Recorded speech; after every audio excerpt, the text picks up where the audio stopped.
The San Francisco 49ers wrapped up their preseason last night, and once again, quarterback Colin Kaepernick chose not to stand during the national anthem. One teammate even joined him in taking a knee. After the game, Kaepernick promised to donate the first $1 million he earns this season to community organizations. But his protest has drawn a lot of criticism, mostly from people accusing Kaepernick of disrespecting the country and our military.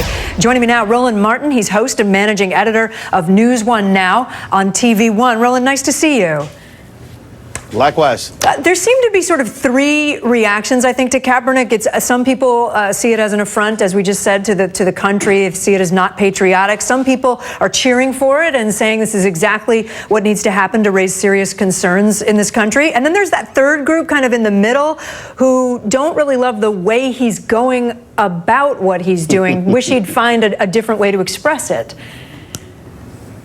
Well, first and foremost, let's deal with the first two, and that is people are more concerned about what Colin Kaepernick is doing as opposed to why he is doing it. Do understand that San Francisco Police Department, they've been embroiled in a racist text message scandal. No one wants to talk about that, but it sucks.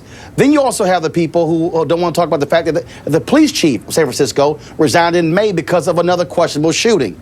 Not that, but it sucks. Let's go to Oakland, where they had 3 interim police chiefs in a matter of 2 weeks, where they have a scandal of more than a dozen cops having sex with an underage prostitute.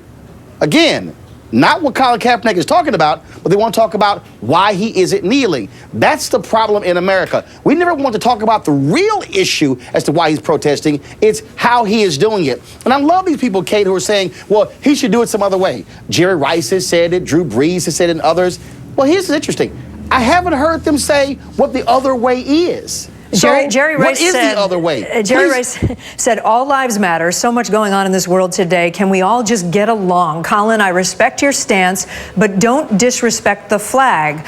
What does it say, though, that a very popular, successful fellow African-American athlete is saying that?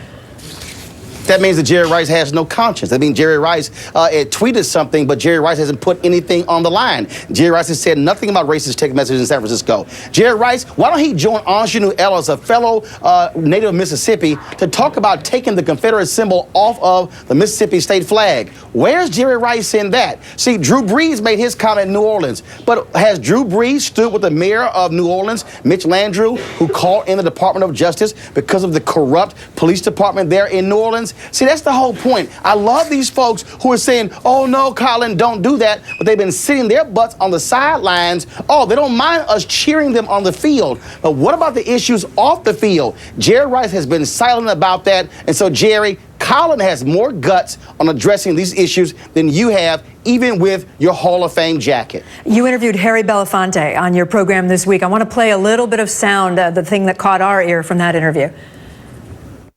To mute the slave has always been to the best interests of the slave owner. And I think that when a black voice is raised in protest to oppression, those who are comfortable with our oppression are the first to criticize us for daring to speak out against it.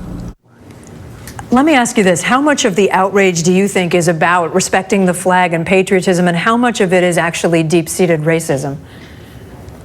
No, well, first of all, I think it's a combination of both. And first of all, again, Americans, we love to ignore what the real issue is. And so folks don't want to deal with what he was speaking of, and that is police brutality, the need for social justice reform. See, you got more people who are outraged with Colin Kaepernick as opposed to a judge allowing a man who sexually assaulted an 8-year-old boy to get 30 days in prison because he felt prison would be too tough for him. And so just give him some counseling. We have problems in our criminal justice system. We have fans in Cleveland who are more excited about the Cavaliers winning a title as opposed to Tamir Rice being shot and killed, who was 12 years old by a cop. And so we have the case in Chicago. Again, everybody, oh, be quiet. Let's be mad at Colin, but not the fact that you have cops who covered up the incident of Laquan McDonald, and we only know the truth because the videotape was released. And so those are issues we have in this country. And so America, for so many years, 397 years, has always objected expected. From the moment 20-odd Africans arrived in 1619 at Port Comfort, Virginia, now Fort Monroe, Virginia, have always had a problem when black voices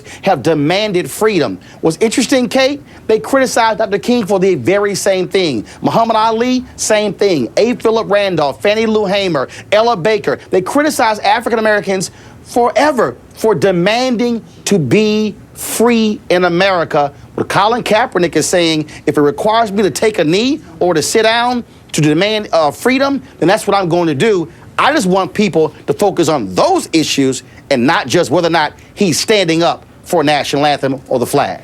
Roland Martin, great to have your perspective today. Thanks for being with us. Thanks so much. Coming up.